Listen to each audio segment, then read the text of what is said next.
año tenemos una invitada de lujo, Cristina Vanegas, que, bueno, actriz, directora, ya, ¿quién no sabe de tus actividades? Y de tus próximas actividades que vamos a anunciar después al final. Bueno, vamos a comenzar la charla agradeciendo primero a la institución, a Omar Abarra, que es una gestora de lujo que yo no conocía, y le explicaba de qué se trataba el proyecto, y le explicaba quién era Jorge Cuchillo. Y ella es una de las personas que está en cultura. Ella dijo nunca. ¿De quién se trata? Que nos ha facilitado las cosas, realmente un gusto trabajar con gestiones tan eficientes. Bueno, esto se va a tratar de una charla, Jorge. Te voy a presentar. Dije que no te iba a tocar. Lo voy a presentar, Jorge. Vamos a hablar del pasado primero. Tengo una lista de cosas que completa, por supuesto: taller de Delelis, diario de poesía en los 80, las revistas Hablar de Poesía, 18 Wiki, Teodoro en el Bidet, su faceta periodística, espectáculos y cultura de Clarín, subdirector y columnista de la revista Eni, claro. Cronista de sucesos barriales últimamente. Sí. Es muy gracioso, cosas. Poeta laureado, puedo decir, también muchos premios. Rosa de Cobre, Conex, Premio Nacional de Poesía. Traductor, voy a decir algunos porque me quedo: Guido Cavalcanti, John Keats, Dante, por supuesto, Pasolini, Pavese. Después vamos a seguir con ese. ¿Cuántas cosas? Yo me pregunto, si París era una fiesta, ¿qué fue una fiesta de todo esto? Es una pregunta. No, de nada. ¿Nada? Fiesta. Qué fantástica. Fiesta. Yo creo que esta generación no tuvo una fiesta, salvo en los 70, y terminó de una manera trágica que fue medio fugaz desde el punto de vista político. Ahora, la época del taller de Liedi que vos nombraste, que fue justamente de esta época, la de 70 al 76, de alguna manera era una fiesta por el deslumbramiento que nos produjo a todos los integrantes, digo, conocernos en primer lugar, y en segundo lugar conocer los poetas que leían los otros, ¿no? Eso fue un intercambio de lectura muy intenso, para mí fue fundamental, importante. Un taller que no tenía maestro, tenía solamente un coordinador que era el que daba la palabra, ¿no? Ordenaba la discusión. Bueno, me vas a interrumpir cuando estoy buscando el paraíso perdido. Bueno, esa diría yo puede ser la fiesta, pero como todos sabemos cómo terminó. Y igual yo no lo veo como, la verdad, no lo veo como la época de oro o el paraíso perdido. Yo no creo en el paraíso perdido. Creo que nunca se perdió. Creo que nunca se conquistó en realidad. Bueno, pero habrá habido disfrute en alguna de estas actividades. Sí. A esas fiestas me refería personales. Sí, un placer perverso. Han tomado la posta porque después con el diario de poesía nos han hecho conocer a muchísimos. Lo que me está comentando del taller de Deleli nos pasó a muchos con el diario de poesía, donde traían. Sí, bueno, pero eso fue una empresa colectiva, y colectiva y con. Bueno, el taller también en cierto modo fue, pero había más homogeneidad. Lo que quiero decir El diario significó la reunión de poetas que venían de distintas escuelas, por decirlo de alguna manera, de distintas generaciones, y había discusiones intensas y fraternales, digamos, no discusiones de esas que terminamos.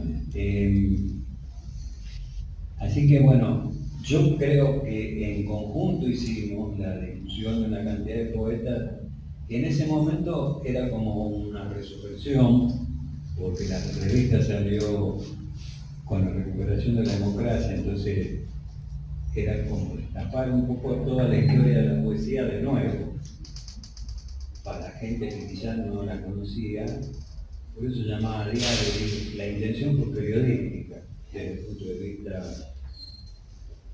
de vista artístico, pero poético, pero con una metodología, con un sistema periodístico. Debería pagar esto. Bueno, yo que podemos también, ¿no?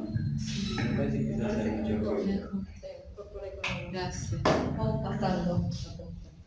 Yo quiero ordenar un poco esta charla en dos ejes, ¿no? Que es el lauritino traductor y el poeta. Me parece que son los dos aspectos que me interesa para esta charla. Y quiero preguntar sobre las traducciones previas quiero hablar de la Divina Comedia, ¿no? Es un tema que me encanta.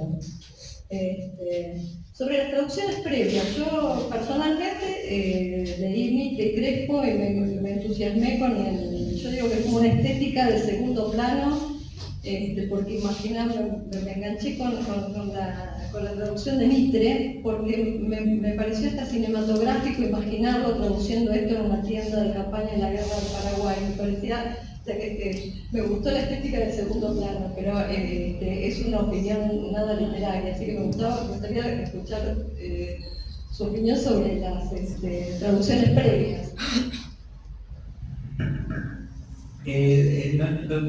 No sé si entiendo lo de estética de segundo plano. A mí no me disgusta.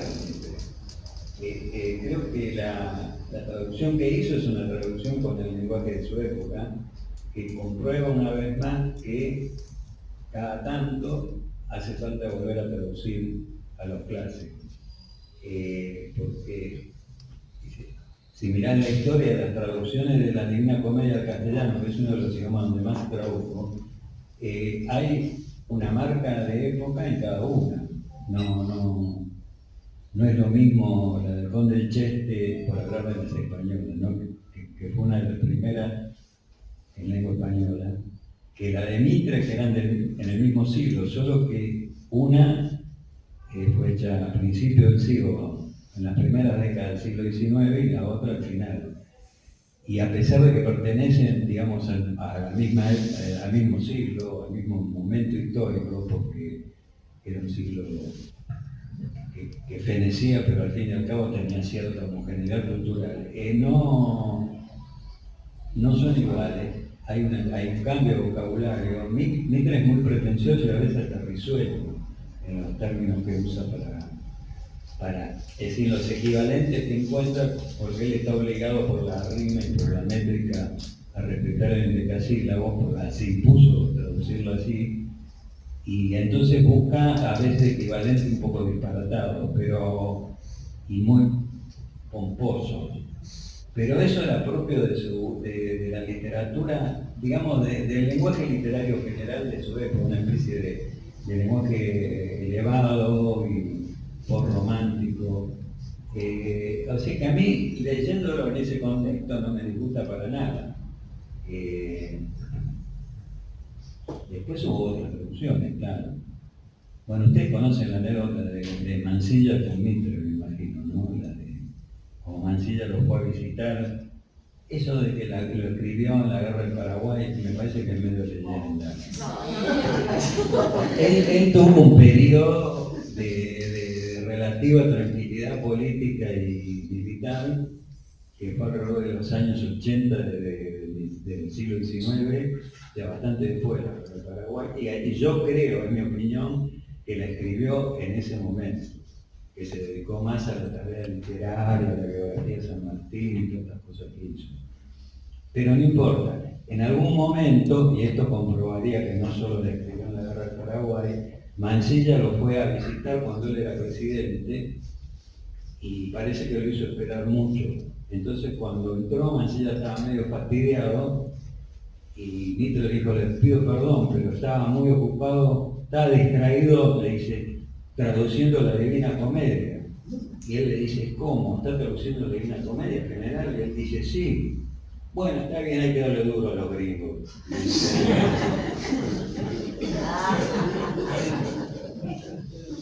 Fuera de eso, bueno, después hay dos traducciones más en la Argentina y hay muchas más en España que también de alguna manera se amoldan al nuevo lenguaje, ¿no? Por un lado está la de Batisteza,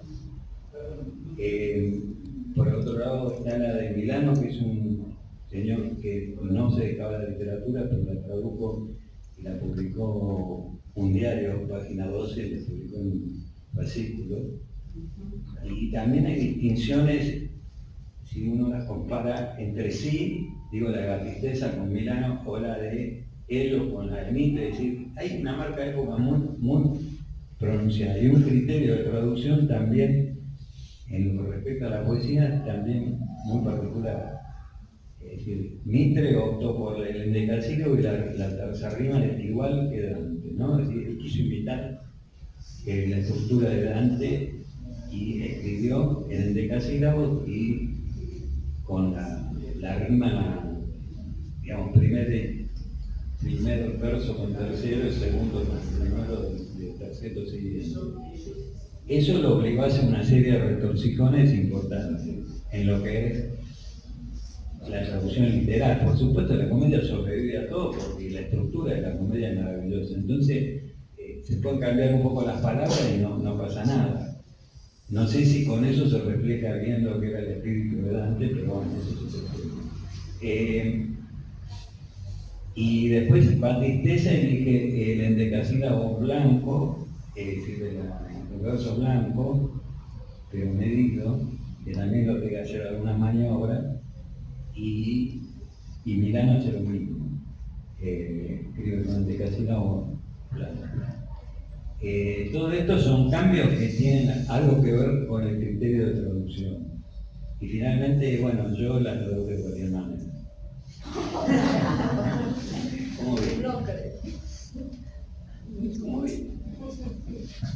Muchas decisiones. Bueno, esto tiene que ver con la pregunta que te adelantaste, que quería hablar del idioma de los argentinos, diría Borges, y te escuché decir provincias lingüísticas.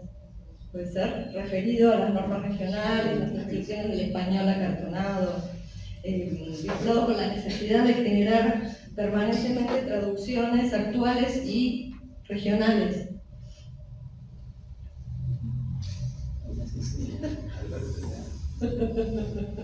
Concéntrese. Haga gesto, haga gesto. También se puede poner el dedo así. Eso nada, bueno, ya que hablamos de Borges, digo, tenemos todo en común con España, salvo el idioma, he dicho, ¿no? Todo en común. Bueno, era para decir que en el idioma no. Era el cáncer. Bueno, entonces hay que seguir produciendo, siempre y regionalmente. Yo pienso que sí.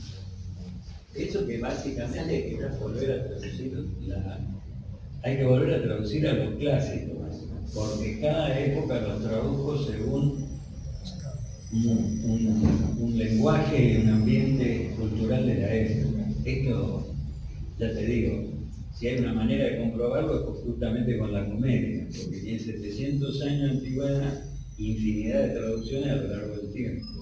Y ahí sí que podés ir viendo cómo va cambiando el criterio de los traductores. Eso digo, con los clásicos me parece fundamental. Y con los poetas más modernos, bueno, supongo que hay que seguir traduciéndolos para que se sigan difundiendo, ¿no? Porque por ahora no todos sabemos todos los idiomas.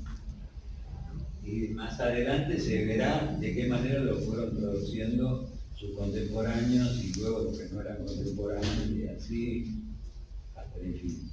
Y actualizar para que no pase lo de Nietzsche, digamos. Claro. Ir actualizando las traducciones. ¿Sabes qué? ¿Cómo escribe Chino? Me refiero, hay una sistematización del trabajo, eso es algo muy clásico en los novelistas, por ejemplo, que se levanto a la mañana, escribo de 9. Me pregunto también si la traducción es una actividad de lectura o es esa la sistematización, es la escritura, es traducir, ponerse a traducir y eso sí tiene una sistematización. Yo creo que poesía no hay tal. No. Yo poesía creo cada vez más en el repentismo, como decía Tuñón, escribo cuando se me ocurre. Y muchas veces me olvido de escribir y probablemente pierdo cosas que para mí hubieran sido valiosas. Digo, me olvido de escribir porque estoy haciendo otra cosa.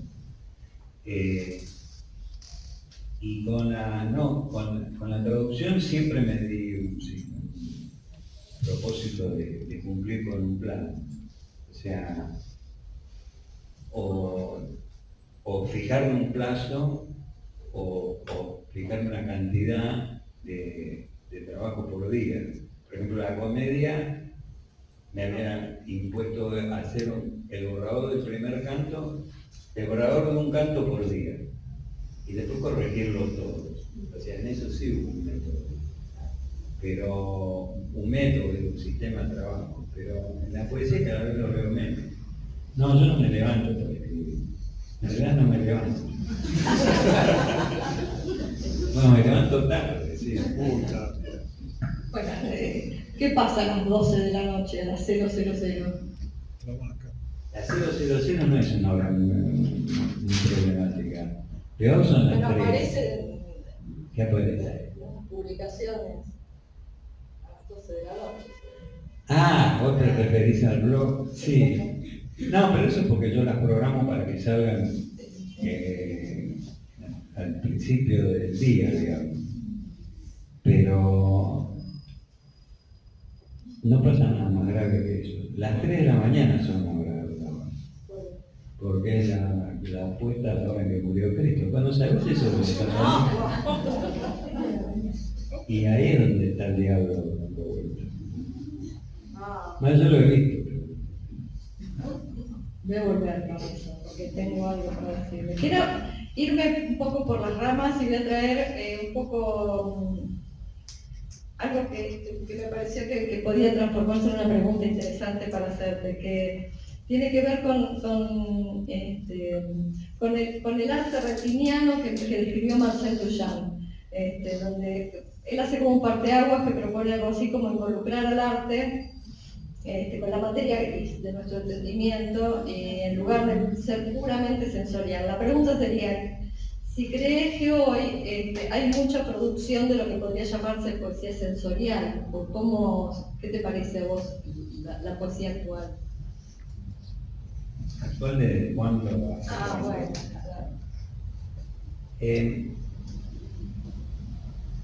Me parece que hubo una ruptura en la poesía de Argentina del siglo XX, desde mediados del siglo XX, que de alguna manera se prolonga hasta ahora y que fue tomando distintos matices de acuerdo a grupos y revistas, todos estos modos de agrupación que tienen los poetas, pero que va más hacia el objeto, ¿no? En ese sentido me parece que es más sensorial. Es decir, hay cierta presencia visual aludida o dicha directamente en la poesía del objeto en sí mismo, el objeto cotidiano, no del objeto considerado poético en sí mismo, digamos, o lírico. Es decir, habla menos de flores y de pájaros y más de personas y cosas. La poesía. Pero esto es una gran generalidad, eso es lo que yo veo.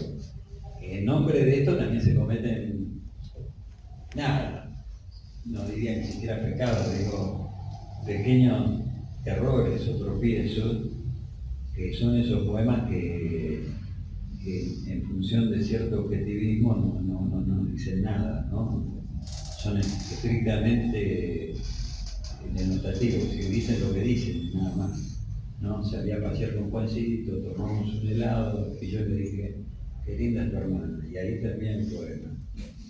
Esto pasa, pero también pasaba antes la exageración lírica y la exaltación de la imagen, que a veces eran ridículas, que se convertían en salgo a caminar por la cintura cósmica del sur. ¿Eso qué significa?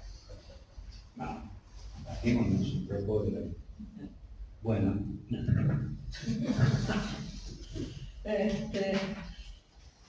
bueno, yo me parece que podemos ver un poco de tu poesía. Tenemos una voz privilegiada acá que nos va... ¿Qué te parece? Dice, un honor. Un honor. Así que bueno, te vamos a invitar, Cristina Vanegas, a leer.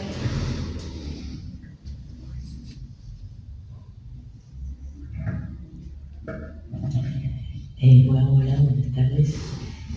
Voy a leer 5 poemas que son de 5 libros distintos, pero no voy a detener el fluir de la lectura para decir el poema y el título del libro. Eso lo veremos al final.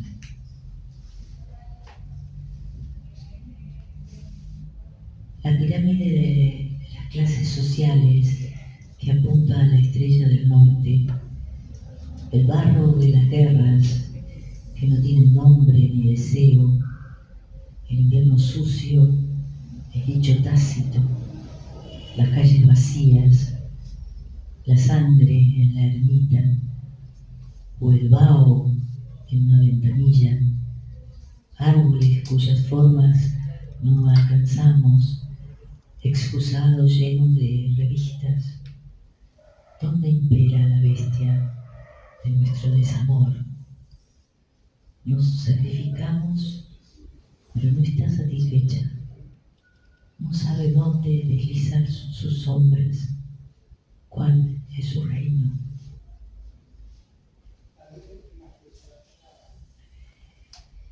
Tendrías la experiencia de la nada allá, dice, para alentarte, el decidido beduino. Para quien conoce los caminos del desierto, no existe la nada en verdad, digo. Nada fueron las guerras, nada la sangre allá. El bereber, me dice, los ojos se perdían en una blanca mancha entre las dunas para los hombres de Ricardo o de Montgomery, y aleteaba apenas un segundo el buitre, pues el verdadero banquete de sangre se lo daba la arena. Anoto en la bitácora, el hielo es eternidad, la nada es arena. Y me siento idiota de inmediato. Él guiña los ojos ante una inalcanzable cifra, como diciendo, todo es como si no hubiese sucedido, o es todo como si todo estuviese ocurriendo. No hay momento de ajustarte a la belleza del cielo nocturno, ni la luna en la punta de los pinos del parque, ni el silencio repentino de esa alcantarilla que hasta recién sonaba, encierran nada que no sea esto, el paisaje lejano que jamás se contiene. Pero no fue que el destino prometiera y ahora supiste que el bisturí discaría todo.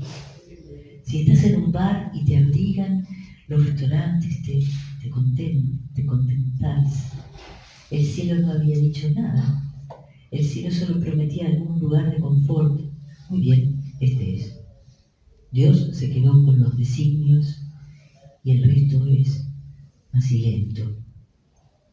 Los pinos y las alcantarillas cantan algo que no sabes, ni siquiera la sensación de haber sido expulsado. No hay Edén ni exactamente tormento.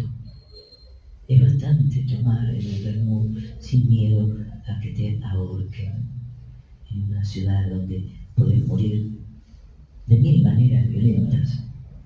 Es allá un hilo de sangre. El agua que drena de ese otro bar enfrente puede ser el reguero de un crimen. ¿Ves allá? El viento agita un farol. Hay 3 tipos sentados en el cordón. Conociste a uno que ahora recordás, como el que hablaba sin dar importancia a las cosas, y las dañó muy poco.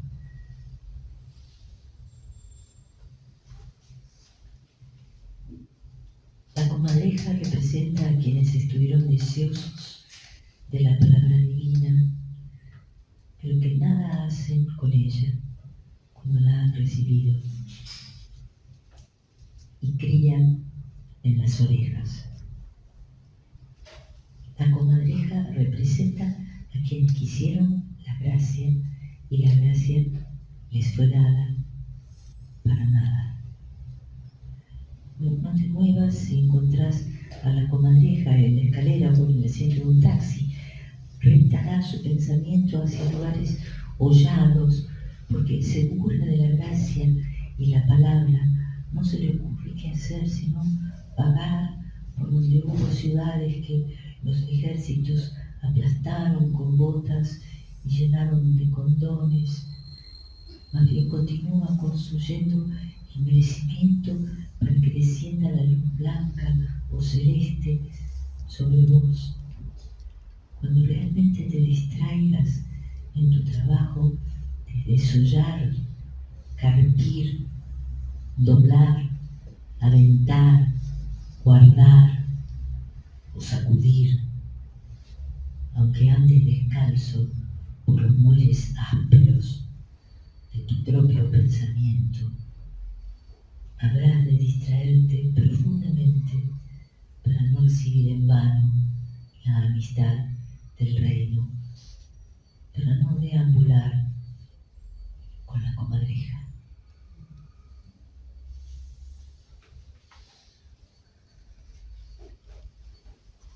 No fui yo la que narré mi cuerpo, sino el tonto galán que me compraba helados y me supuso vestir con el manto de la Virgen en el pueblo histórico donde nací. También lo narraron otros amantes que se lavaban el prepucio cuando de mi candidez hice negocio. Viví expoliándolos hasta una edad avanzada para mi época y mi oficio, y morí sin demasiado esfuerzo, salvo la maldita tos seca. Bendita decadencia, olor de perfumes y exudaciones en los pasillos, lejana Alaska en la mirada del recién llegado al puerto. Floté en la cicatriz remota de su cara, cambiante como las nubes, que desprendía humo ácido, nubes de mi alma desgarradas en los abedules, y me movía en una complicidad con la muerte que nunca pensé que podría yo tener mientras rodaban calle abajo carros en la madrugada y eran rojos, amarillos, naranja, los rayos de la aurora que esperaban toda la noche entre vino con canela y viejos cuya sangre apenas latía, pero aún reían, hasta cantaban, tosían también, se agitaban como bebés entre las sábanas. La noche rimada por el acento de los grillos, la mañana pájaros entre los edificios, venteveros, atolondrados, gorriones, pájaros y grillos no son fraternos. Unos devoran a los otros, y el universo está poblado de rechinamientos crepitales en los confines. Las mañanas devoran la noche, y la noche el ocaso traspasado de místico resplandor. La belleza en el mundo se sucede a interés constante, una caja equilibrada de desastre y fulgor, hervidero de insectos y de pájaros.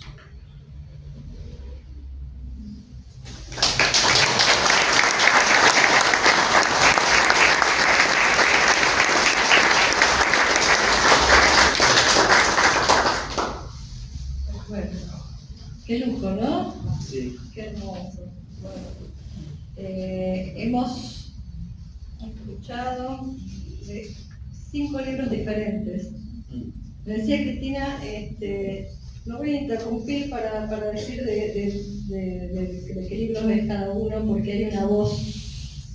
Me pareció muy bien. ¿No pareció? Me pareció muy bien que los leyera de corrido sin aclarar a qué libro pertenecen, incluso sin aclarar que el último tiene un título que alude al personaje que habla en el poema, que es una prostituta. Pero creo que se entiende bastante bien que no soy yo. Hay bueno, la gran inversión final del capital y la lírica. Son temáticas diferentes, pero como bien decía Cristina, hay una voz coherente, obviamente, a lo largo de la obra, que son obras de distintas épocas estas. ¿Cómo encarás esto con temática? ¿Cómo cierra un libro?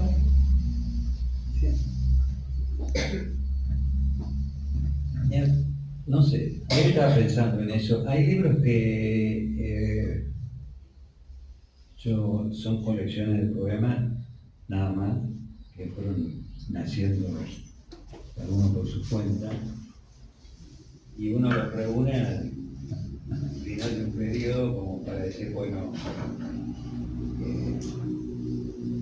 ya está.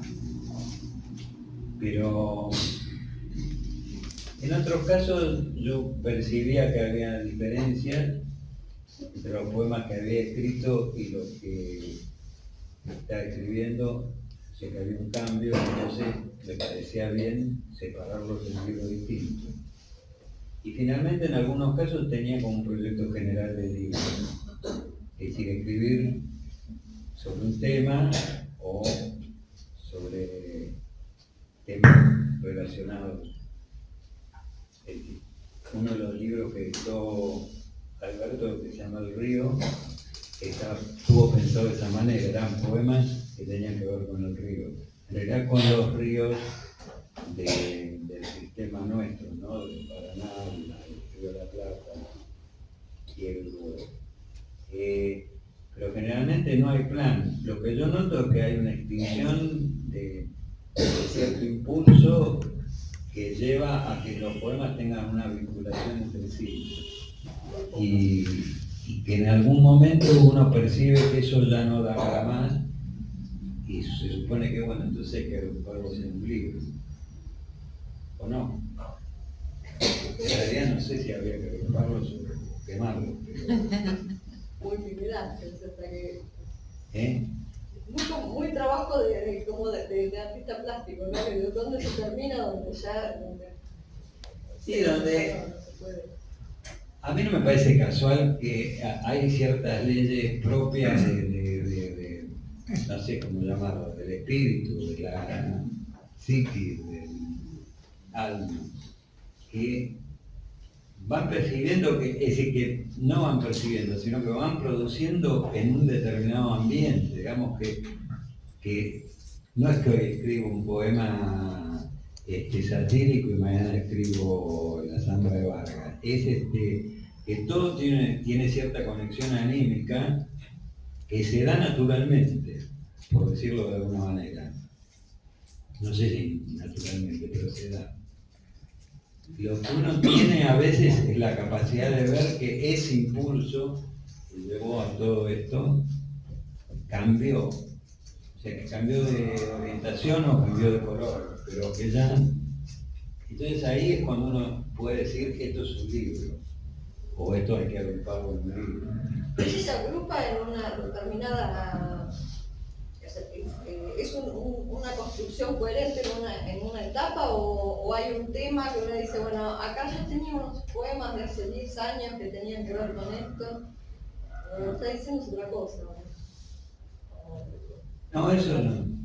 Sí, alguna vez incluí un poema porque bueno, al fin y al cabo tienen todos, para suerte o para desgracia, tienen más o menos la misma, qué sé yo, el mismo tono.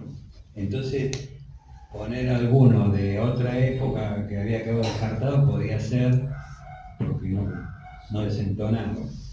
Pero en general creo que se conectan con algunos símbolos básicos que en una época se le aparecen aún, no sé. Este poema, este libro que vos, que Cristina, vos lo dijiste, que Cristina leyó, el primero, es de un libro que se llama Mar de Chukotka. El Mar de Chukotka es uno de los mares árticos que comparte las costas es decir, es un lugar donde se une los dos mundos, ¿no? De un lado está Alaska y del otro lado está Rusia. Entonces, yo lo elegí por algún motivo eso.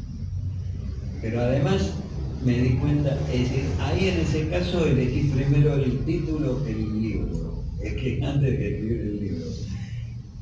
Pero en ese caso había además toda una cantidad de cuestiones asociadas, que era el desierto, el blanco, el color blanco, la conquista de espacios, ¿no? Porque son todos lugares que todavía hoy son lugares para casi de exploración. Hay exploración de algunas cosas, pero básicamente son como base pionera los pueblos que hay alrededor del tema. Entonces ahí sí, volviendo a lo inicial, había un proyecto, pero me parece que los proyectos surgen de esto otro que yo digo, que es un trasfondo de cuestiones y de símbolos que a uno se lo presentan en un determinado momento de manera inconsciente, por decirlo de alguna forma, o de manera inesperada, por lo menos. Así que por eso yo creo que últimamente confío más en la poesía del momento, del de repente, como diría Katy, que se llamaba Jenny Marshall. En un de repente se te aparece, confío más en eso que en un proyecto, porque sé que en el fondo hay como un proyecto que se está organizando solo. Una confianza, está bien. Pero eso no tiene nada que ver con el surrealismo, no es la generación espontánea o la asociación libre, que era un programa en sí mismo, además. No es surrealismo. No es surrealismo. No es surrealismo. No. Hay una, bueno, pero está bien, es una confianza en que esto está sucediendo. Yo veo que te metes con distintos temas y acá traje un poema a último momento, pero porque quería hablar un poco de esto, se llama Dinastías, y aparece el Coronel Cañones, por ejemplo, Isidoro, o sea, te metes con todo. Es una historieta, sí, claro, pero no es un poema de historieta no hay temas, los temas no importan, te metes con cualquier personaje. Te pregunto. Si me meto con cualquier personaje. Sí, ¿qué líder exacto? Sí. No, ninguno. Eso fue una buena herencia de la década del 60, ¿no? No tener miedo a la vecindad de los géneros y a los personajes altos, bajos, literarios, históricos, de cualquier tipo. O sea, mezclarlo de alguna manera. Un invento que tuvo Hellman en algún momento, que inventó personajes, incluso inventó traductores, que eran el mismo, por supuesto, y que eran traductores de poetas que no existían, sino poetas inventados. Y también crear fábulas e historias con personajes históricos, justamente Fábulas, que es uno de los libros de los 70 de inventa una serie de historias relacionadas con el explorador del Orinoco, el famoso naturalista de Bonpland. Y lo alude permanentemente, pero inventa cosas que obviamente no tienen nada que ver con la historia de Bonpland, o sí tiene que ver, pero él la cuenta de otra manera. Se pone en la cabeza, imaginariamente en la cabeza de Bonpland. Y de la misma manera aparecen en esa poesía de aquella época muchos de los personajes, de los cómics, de las historietas, de las leyendas, digamos, del cine, de las series que ya empezaban, Zorro, todo esto. Bueno, sí, en ese sentido yo no tengo escrúpulos en meterme, pero lo que hago es utilizarlo como una plataforma. En este caso el que habla es el coronel Cañones, diciendo cosas que nunca hubiera dicho en la historieta. Hay algunas citas a Esteban Echeverría y a Macueche, ¿no? No es bueno. Sí, de la cautiva. Inconmensurable vida. ¿Te quieres que lea el poema? Ay, sí, estaba esperando. Esto no fue programado. Acércatelo más. Este es un poema de un libro, que será un libro. En general tienen todo casi todos tienen este tono, y tiran alrededor de personajes. Dinastías. Volaban papeles en remolino en torno del coronel Cañones. En el otro cuarto, Isidoro exhalaba su aliento a whisky sobre la almohada. El amanecer en la urbe lo distrajo de un pensamiento, el desierto inconmensurable abierto. Esto es Esteban Echeverría. Carne del desierto, el sol del desierto, el indio corriendo a los marcianos con una alpargata, o esa vez en que trémulo de pavor se pensó bravo y acometió feroz, esto es el más fuerte, contra los chinos, o quizá eran coreanos o japoneses, que iban a instalar una bomba atómica en el Chubut. Jamás, se dijo, mi sable se manchó de sangre y dormitaba en el cuarto de huéspedes de la estancia del cacique. Y sin embargo, ¿qué culpa es esta? Este bajo fondo del egoísmo, este arrabal del planeta recorrido por el tornado de mi remordimiento. Paturuzú ha ganado la batalla. Su tierra se asienta sobre un imperio sumergido. Dinastías de bronce y barro, tangos bailados en hojotas. Y sin embargo, me come el corazón una deuda. Luz es lo que la gente necesita. Luz y viento. Eso solo es la vida efímera, circunstancial, hueca, para que en ella soplen canciones y fantasmas. Bueno, esto es todo fábula sobre lo que podría pensar Cañones si fuera un hombre con conciencia, pero como era un dibujito, nunca lo pensó.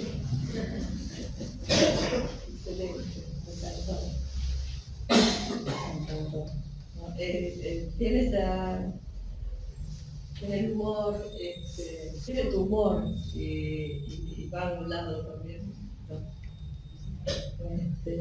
Con estos temas. ¿Y quién valida una obra, Jorge? ¿Quién valida, digo, con una escasa crítica como la que hay hoy en día, ¿no? de literatura? La jerarquía de la validación está dada porque hay mucha cuestión con usos de tópicos del momento, ¿no? Como que hay una imposición tácita de incluir algunos tópicos de género, de sectores marginales, de violencia, Bueno, si para lograr la calidad hace falta incluir cuestiones de sexo, digo, de género, como se dice ahora, o de discriminación racial, me parece que estamos en un terreno muy pobre. Yo me acuerdo siempre de ese poema de Susana Tenon en que ella fingía una entrevista con una investigadora que estaba haciendo una tesis sobre la poesía en la Argentina, y terminaba el poema diciéndole: tráigame, algo así como tráigame lesbiana, borrachas, qué sé yo, ninguna mujer normal.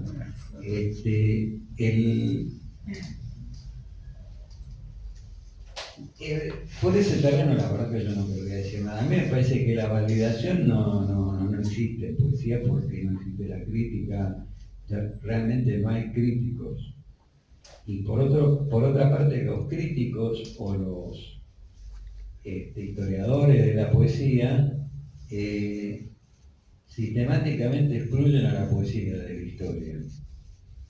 En los años, a unos 20 años, más o menos, Martín Prieto, que es un profesor y poeta rosarino, escribió una historia de la literatura argentina donde incluía, del siglo XX, ¿no? Donde incluía la poesía. Y esto causó una especie de estupor. La reseña de los diarios y en general los narradores con los que yo traté veían que eso era un disparate, no sé por qué. Entendían que no se podían mezclar las dos cosas, como si la poesía no fuera literatura. Uno me dijo: la poesía es otra historia, eso no tiene nada que ver. No sé si era una cosa gremial, de tipo corporativo, que los narradores no les molestaba que hubiera poetas porque le ocupaban espacio, no sé. Pero ese libro tuvo ese impacto. Y a mí me parece que es sintomático esto, que la poesía no se valora en la escasa crítica que hay de literatura en general, digo, en la escasa crítica en profundidad que hay, porque no hay grandes ensayistas, no hay grandes críticos, no hay grandes comentadores, o si había, ya se fueron muriendo. ¿Qué iba a decir? Que todo este aparato de crítica que existe en los diarios y en las revistas especializadas y en los sitios de internet y en los blogs, qué sé yo, excluyen, es decir, hablan solo de la narrativa permanentemente. La poesía parece que no mereciera, o que fue un fenómeno que no se puede abarcar, no sé cuál es el motivo, pero no tiene lugar. Caemos siempre en el lugar común de decir que la poesía no se vende porque la poesía no se vende, que aquel famoso poema de Guillermo Bóveda que consistía en esas dos líneas. La poesía no se vende porque la poesía no se vende. Entonces pensamos que como no se vende, tampoco se publica mucho en las casas comerciales importantes y tampoco se comenta. Pero no sé si esa es la única explicación, porque realmente hay acá esto, en términos comerciales, es un pequeño mercado, hay consumidores. Entonces, no entiendo por qué no se puede, se ha producido ese tajo que impide que los medios importantes y la crítica especializada, incluso la crítica académica, no tengan en cuenta la poesía, como si fuera un fenómeno. Yo pienso que lo ven así, como un fenómeno anómalo, como una especie de estupidez humana que sigue produciendo estas pavadas que no le interesan a nadie, porque en realidad lo que vale son las historias que escriben los narradores. Yo entiendo algo así, no digo que todos los narradores piensen de esa manera, incluso hay muchos de ellos que son poetas o fueron poetas al mismo tiempo. casi todos, los más importantes del siglo XX, en algún momento escribieron poesía. Sin pretensiones. Hace poco salió, para hablar de lo nuestro, salió la poesía de Abelardo Castillo, que durante toda su vida la tuvo oculta. Sabía que existía porque yo se la oí leer a él en privado, hacía pequeñas reuniones y leía sus poemas, pero jamás los publicó. Quiero decir, en el fondo había, y con esto es con lo que se produce un corte, antes había en la narrativa una conciencia de que la poesía era como un trasfondo de esa narrativa y que había que, si no escribirla, por lo menos leerla. Esto se ha perdido, a mi juicio. Hay una compartimentación espantosa entre narradores y poetas, y la crítica se hace cargo de esto, no dando el espacio basado en que no son comerciales, no dando el espacio de los libros de poesía, que son tan comerciales y se difunden tanto más que cualquier libro de narrativa a través de los distintos medios. Acá un libro de narrativa, si vende 5.000 ejemplares, es hacen una fiesta. Los libros de poesía, si se considera la lectura de poema por poema, de los poemas que aparecen en revistas, en la internet ahora, en el blog, en Facebook, en las redes sociales, etc., se lee muchísimo más. Es decir, estoy seguro que un poema, lo que pasa es que se lee más lentamente, quizá, y a lo largo del tiempo. En cambio, hay narradores que venden hoy 3.000 ejemplares y mañana desaparecen de la vista. Porque ya el segundo libro no se lo compra nadie o porque se aburrieron de escribir.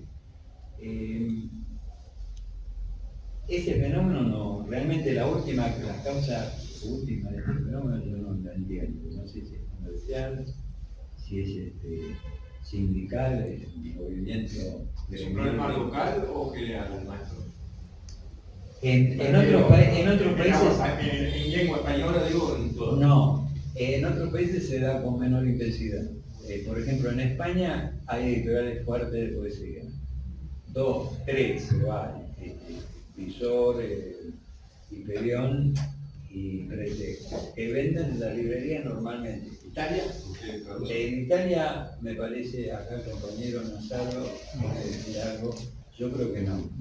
No parecido acá. Se queda solo Einaudi en Italia con las blancas. Queda la colección blanca de Einaudi. Creo que nadie ya la ¿No sigue. hay poetas en Italia? No, poetas hay, pero la casa editorial única grande es Einaudi, que publica La Blanca desde hace 40 años, pero con los últimos directores ha tenido una caída notable. Y esa es la Una única. cosa es la salida comercial, otra cosa es que no haya poetas. No, poeta. No, Acá, seguro que entendí, porque yo no conozco tanto el tema. El género está despreciado acá, por lo que tú estás viendo en la vida. No, poeta hay en Italia. Además, nosotros no tenemos tradición de novela, solo tenemos tradición de poeta. Entonces, el único que Bueno, no tenemos... equivocado. ¿Eh? Lo que me parece que es parecido a Italia es en el sentido de que pasa más o menos lo mismo que acá. Hay poetas, pero publican en editoriales como Barnacles y pequeñas editoriales. No hay editoriales comerciales. Claro, lo que dijo que ya directamente está despreciado el género, no que no se publica, sino que... Yo digo, Sí, Eso es lo que entendí. entendí. yo creo que una de las los tesis, críticos, los historiadores y todo... hay una teoría No la que cuentan, parte, yo lo que traté de poner acá, que a partir de la repercusión que vi que tuvo el libro de Martín Prieto, yo intuyo, es una hipótesis, que hay una especie de desprecio, ¿sí?, de los narradores y de la crítica por la poesía, la que la consideran una cosa... È sufficiente Può essere video. Perdón. No, io credo che è sufficiente ver la escuela, una historia della letteratura normale. En la escuela, a los grandes poetas, a Montale, en la antología italiana, están dedicadas 4 páginas. A, qué sé yo, a Moravia le dedican 15 páginas. Eso es a nivel de educación que la poesía, a nivel de cómo se educa a la gente. Como bestseller gana siempre la novela, ¿no es cierto? ¿Cómo? Antes que la poesía comercial. ¿Cuál? Comercialmente es lo poco que se vende, sí. Cuando vos decís escritor, pensás en un... O sea, cualquiera que dice un escritor se piensa inmediatamente en un narrador. Y un poeta generalmente dice que escribió un librito. De eso no Bueno, a veces se hacían, cuando se hacían manifiestos y declaraciones, se decía firmada por escritores y poetas. Es así. Sí, que era como aquello de el que dijo un famoso que había boliviano, había personas y algunos bolivianos. Están los poetas, y algunos poetas. Bueno, nos vamos quedando con poco tiempo, estaba mirando.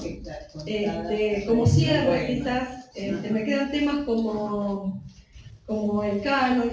¿Qué sigue ahora? ¿Pavese? Eso. No te vayas sin decirnos. ¿Qué sigue ahora? ¿Sigue Pavese? ¿Qué viene? De tu producción, ¿no? Bueno, acá el editor nos enseña que no.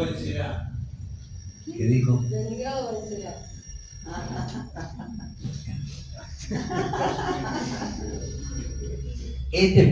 Acaba de salir este libro que son los poemas juveniles de Pavese. Están allá, que se pueden comprar, ¿eh? Estos poemas, lo tengo que aclarar, son poemas que Pavese escribió entre los 15 y los 22 años. No hay que esperar el Pavese que todos conocemos.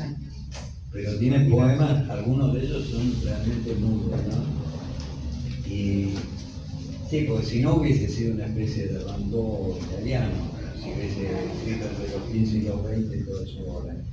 Son poemas que son intentos juveniles con mucho todavía de lirismo así desamorado del adolescente y otros que son muy buenos. Pero espero que Barnacle cumpla su promesa y el año próximo edite toda la obra poética de Pavese junta. Porque estos poemas juveniles se conocen ahora a través de una edición italiana. En general, además, son poemas que él no solo no publicó, sino que se los entregaba a los amigos o incluso los incluían dentro de las cartas que escribía a los amigos.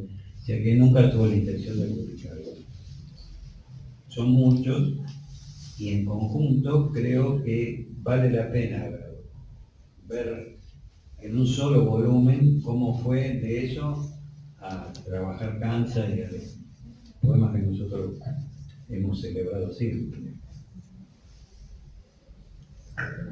Eso, Leningrado vencerá, es una... Él cree que va a escribir una biografía no autorizada. No voy a decir. No es autorizada, no te compete. Bueno, ya que estamos con el que vendrá, vos también tenés un que vendrá. Contanos. El 11 de mayo, que es sábado, a las 21 horas, en el excéntrico de la 18, aquí en Villa Crespo, en Lerma 420, voy a reestrenar, después de unos cuantos años de no hacer teatro, el monólogo de Molly Bloom, de James Joyce, con dirección de Carmen Faría. Muy atinado, Dirección de arte de Juan José Cambre. ¿Cómo de qué día era? Sábado, a los sábados, a las 21 horas, en el excéntrico de la 18. Ahí estaremos. De 38 años. El excéntrico. 28. 28, es mayor. Bueno, están los libros allá, está el editor, Estrella Alberto. Yo, como epílogo, quiero rescatar una antigua frase tuya que leí por ahí, que creo que es el nervio del poeta, y que vos un día dijiste: voy a traducir el infierno. Y me parece que casi podría hasta ser una definición de la poesía, del poeta, de la intención del poeta. Sí, de la intención del poeta realista, sí, si uno se propone escribir sobre este mundo, va a escribir sobre el infierno. Además está en la Por eso que... no lo consideran, no consideran a la poesía como género dentro de la literatura. Porque hablamos del infierno. Sí. Bueno, puede ser.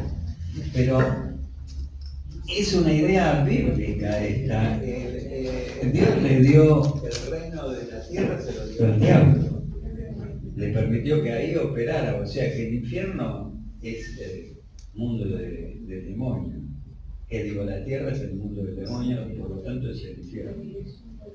De forma parte del infierno. Pero, ¿qué dijiste? Dije, no, aparte dije otra cosa, voy a decir otra cosa, porque hay una, ahora vos me corregirás si lo digo mal, pero digo que la tarea del traductor, viste que tiene tantas decisiones que tomarse para hacer una traducción. Y rescato una cosa de Dante que vos tradujiste, que dijiste, diré lo que vi en el corso. Sí, eso es una libertad que yo me tomé muy mínima, porque él dice en el primer canto, enseguida, en el tercero, cuarto, tercero, dice, no me acuerdo lo original, pero la traducción literal del original sería que yo escolté, o sea, diré las cosas que yo escolté, o sea, que vi acompañado por alguien, o que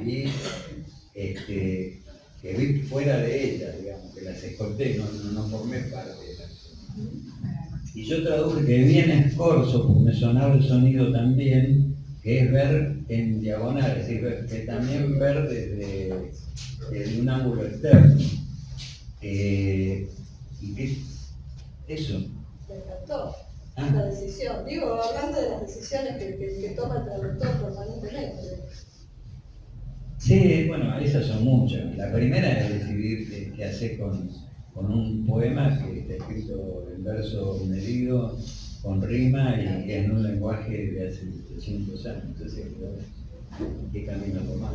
Esa es la primera decisión.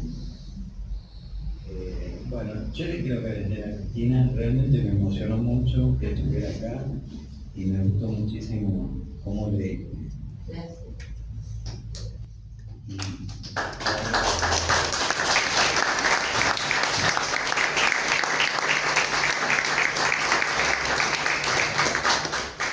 Entonces, No, pensé que estabas no. diciendo.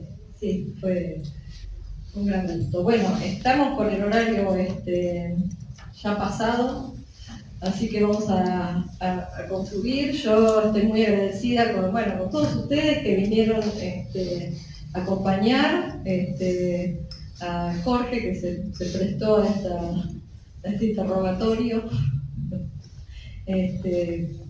Muchas gracias por tu obra también, y a Cristina, por supuesto, que nos acompañó con esta hermosa lectura. A la gente de biblioteca, a Maxi, ahí está Omar atrás del vidrio.